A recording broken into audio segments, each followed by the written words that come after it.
রাধে রাধে বন্ধুরা, আজ মোহিনী একাদশী যারা পালন করেছো তার মাহাত্ম্য কথা অবশ্য পাঠ এবং শ্রবণ করতে হবে। আমি পাঠ করছি, তোমরা শ্রবণ করো। মোহিনী একাদশীর মাহাত্ম্য। কর্মপুরাণে বৈশাখ শুক্লপক্ষের মোহিনী একাদশী ব্রত মাহাত্ম্য বর্ণনা করা হয়েছে। মহারাজ যুধিষ্ঠির বললেন, হে জনার্দন, বৈশাখে শুক্লপক্ষিয়া একাদশী কি নাম, কি ফল, কি বিধি, এই সকল কথা আমার নিকট বর্ণনা করুন। উত্তরে ভগবান শ্রীকৃষ্ণ বললেন, হে ধর্মপুত্র, আপনি আমাকে যে প্রশ্ন করেছেন, পূর্বে শ্রী রামচন্দ্র বশিষ্ঠের কাছে এই একই প্রশ্ন করেছিলেন। তিনি জিজ্ঞাসা করেছিলেন, হে মুনিবর, আমি জনক নন্দিনী সীতার বিরহজনিত কারণে বহু দুঃখ পাচ্ছি, তাই একটি উত্তম ব্রতের কথা আমাকে বলুন, যার দ্বারা সর্বপাপ ক্ষয় ও সর্বদুঃখ বিনষ্ট হয়।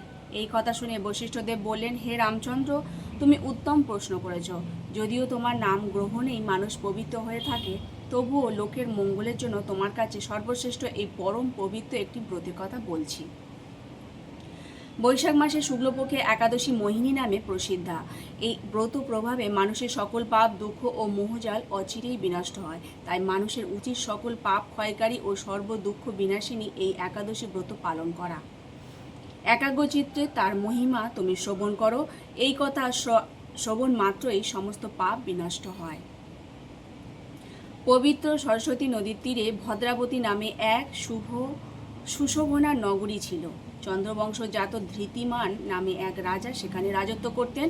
সেই নগরীতেই ধনপাল নামে এক বৈশ্য বাস করতেন। তিনি ছিলেন পুণ্যকর্মা ও সমৃদ্ধশালী ব্যক্তি। তিনি নলকূপ, জলাশয়, উদ্যান, মঠ এবং গৃহ ইত্যাদি নির্মাণ করে দিতেন। তিনি ছিলেন বিষ্ণু ভক্তি পরায়ণ ও শান্ত প্রকৃতির মানুষ। সুমনা, দ্যুতিমান, মেধাবী, সুকৃতি, ধৃষ্টবুদ্ধি নামে তার 5 জন পুত্র ছিল। পঞ্চম পুত্র ধৃষ্টবুদ্ধি ছিল তার অতি দুরাচারী। সে সর্বদা পাপ কার্যে লিপ্ত থাকত। পরস্ত্রীর সঙ্গী, বেশ্যাসক্ত, লম্পট ও দ্যুতক্রিয়া প্রভৃতি পাপে সে অত্যন্ত আসক্ত ছিল। দেবতা, ব্রাহ্মণ ও পিতামাতার সেবায় তার একেবারেই মতি ছিল না। সে অন্যায় কাজে রত, দুষ্ট স্বভাব ও পিতৃধন ক্ষয়কারক ছিলেন। সবসময় সে অভক্ষ, ভক্ষণ ও সুরাপানে মত্ত থাকত। পিতা ধনপাল একদিন পথ চলছিলেন। হঠাৎ তিনি দেখতে পেলেন ধৃষ্টবুদ্ধি এক বেশ্যার গলায় হাত রেখে নিঃসংকোচে ঘুরে বেড়াচ্ছে। তার নির্লজ্জ পুত্রকে এইভাবে চৌরাস্তা ভ্রমণ করতে দেখে তিনি অত্যন্ত মর্মাহত হলেন। এই কুস্বভাব দর্শনে ক্রুদ্ধ হয়ে তিনি তাকে গৃহ থেকে বার করে দিলেন। তার আত্মীয় স্বজনও তাকে পরিত্যাগ করল। সে তখন নিজের অলঙ্কারাদি বিক্রি করে জীবন অতিবাহিত করত। কিছুদিন এইভাবে চলার পর অর্থাভাবে দেখা দিল। ধনহীন হয়ে সে বেশ্যাগণও তাকে পরিত্যাগ করল। অন্য বস্ত্রহীন ধৃষ্টবুদ্ধি ক্ষুধার তৃষ্ণায় অত্যন্ত কাতর হয়ে পড়ল। অবশেষে নিজের গ্রামে সে চুরি করতে শুরু করল। একদিন রাজপ্রহরী তাকে ধরে বন্দি করল, কিন্তু পিতার সম্মানার্থে তাকে মুক্তও করে দিল। এভাবে বার কয়েক সে ধরা পড়ল ও ছাড়াও পেল, কিন্তু তবুও সে চুরি করা বন্ধ করল না। তখন রাজা তাকে কারাগারে বদ্ধ করে রাখলেন। বিচারে সে কষাঘাত দণ্ডভোগ করল। কারাভোগের পর অনন্য উপায় দৃষ্টবুদ্ধি বনে প্রবেশ করল। সেখানে সে পশু পক্ষী বধ করে তার মাংস ভক্ষণ করতে লাগলো। অতি দুঃখে পাপময় জীবনযাপন করতে লাগলো। দুষ্কর্মের ফলে কেউ কখনো সুখী হতে পারে না। তাই সেই দৃষ্টবুদ্ধি দিবারাত্রি দুঃখ শোকে জর্জরিত হলো। এভাবে অনেক দিন অতিবাহিত হলো। কোনো পুণ্য ফলে সহসা একদিন সে কৌণ্ডিন্য ঋষির আশ্রমে উপস্থিত হলো। বৈশাখ মাসে ঋষিগণ গঙ্গা স্নান করে আশ্রমের দিকে প্রত্যাবর্তন করছিলেন। শোকাকুল দৃষ্টবুদ্ধি তার সম্মুখে উপস্থিত হলো। ঘটনাক্রমে ঋষির বস্ত্র হতে এক বিন্দু জল তার গায়ে পড়ল।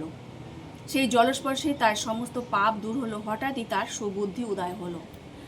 ঋষির সামনে সে কৃতাঞ্জলি পুটে প্রার্থনা করতে লাগলো, হে ঋষিশ্রেষ্ঠ, যে পুণ্যর প্রভাবে আমি এই ভীষণ দুঃখ যন্ত্রণা থেকে মুক্তি লাভ করতে পারি তা কৃপা করে আমাকে বলুন।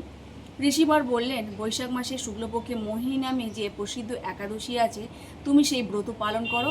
এই ব্রতের ফলে মানুষের বহু জন্মার্জিত পর্বত পরিমাণ পাপরাশি ক্ষয় হয়ে থাকে।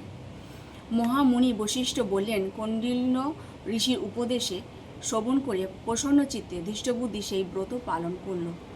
হে মহারাজ রামচন্দ্র, এই ব্রত পালনে সে নিষ্পাপ হলো, দিব্য দেহ লাভ করলো, অবশেষে গরুড়ে আরোহণ করে সকল প্রকার উপদ্রবহীন বৈকুণ্ঠ ধামে গমন করল। হে রাজন, ত্রিলোকে মোহিনী ব্রত থেকে আর শ্রেষ্ঠ ব্রত নেই। যজ্ঞ, তীর্থস্থান, দান ইত্যাদি কোনো পুণ্য কর্মই এই ব্রতের সমান নয়। এই ব্রতকথা শ্রবণ ও কীর্তনে সহস্র গোদানের ফল লাভ হয়। রাধে রাধে। সকলে ব্রতকথা অবশ্যই শুনবে এবং পাঠ করবে, তবে একাদশীর মহা যে পুণ্যফল সেটা লাভ করতে পারবে।